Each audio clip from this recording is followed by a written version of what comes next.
Not Like Other Boys, written by Marlene and Christopher Shire, tells Chris's story of growing up gay in the late 1900s. At this point in time, the social climate was volatile and unsafe for LGBTQ+ people to be open about their identities. Early on in the book, Chris lamented how alone he felt in his experience as a gay kid, specifically how difficult it was having no relatable role models for him to look up to. This really stuck with me because growing up, I felt the same way. I grappled with my identity for years, not ready to accept myself because I didn't know anyone else that was successful and felt the same way. And even today, idols are few and far between. Freddie Mercury filled that role for me, and countless other people. He was open and proud of his identity long before the rest of the world accepted him. His strength to be proud and not fall victim to internalized homophobia gives me a lot of courage to do the same. Ferguson talks about this as well, and describes it as self-negation, which is essentially accepting the hate as others and echoing it to yourself. And that's honestly one of the biggest struggles I had, and Mercury's strength has always really inspired me. What really got to me was that in the time frame, homosexuality was thought to be a developed behavior or a choice. In the book, after Chris's sexuality and character was questioned by a close friend, his parents decided to see a psychiatrist. A professional told the couple that the source behind their son's femininity was due to her being too close to him, unlike the father that was distant at best and at worst abusive.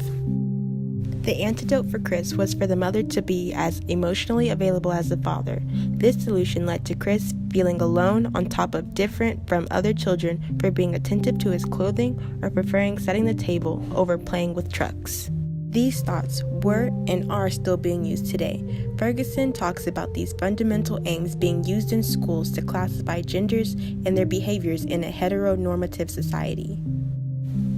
But these thoughts are evolving, such as his mom came to accept Chris for who he is, much like how the ideas of homosexuality have been changed to say that sexual orientation is not a taught action nor something that can be changed.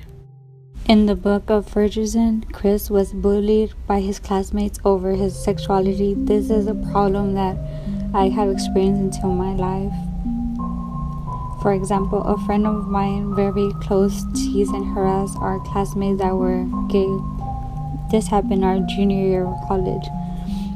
This really bothered me because I don't understand why she would do that, and it still does.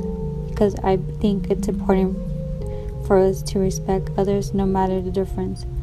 And Ferguson talks about how those differences can be obscured or undervalued. These systems of oppression enforce the different levels of privileges which give a room for the harassments that so many experience.